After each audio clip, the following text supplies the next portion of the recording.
ஓம் சிதக்னிகுண்ட சம்பூதாயை நமஹ. ஞானமாகிற யாக குண்டத்திலிருந்து தோன்றியவள்.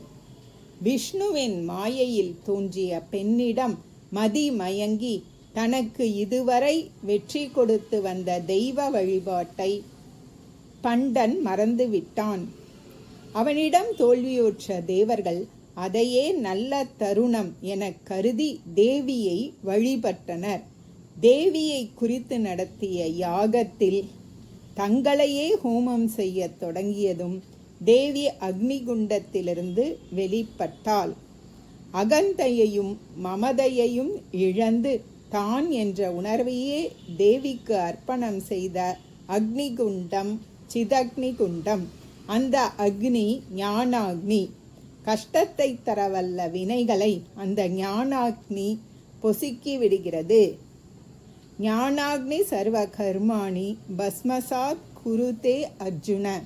அர்ஜுனா, ஞானம் என்னும் தீ எல்லா வினைகளையும் சாம்பலாக்கி விடுகிறது என்று கீதையில் கண்ணன் உபதேசித்தார். இடையூறுகளாக நின்ற வினைகளின் தொடர்பு அகன்றதும் கர்ம பாசம் நீங்கி இறை அனுபவம் உடன் கிடைக்கிறது. மமதைக்கும் அகந்தைக்கும் காரணமாக நிற்கின்ற ஸ்தூல சூக்ஷ்ம காரண சரீர தொடர்பு கொண்ட பொய்யான நான் என்ற உணர்வையே தேவர்கள் ஹோமம் செய்திட உண்மையான நான் ஆகிய தேவி தோன்றினாள். ஓம் தத்சத்.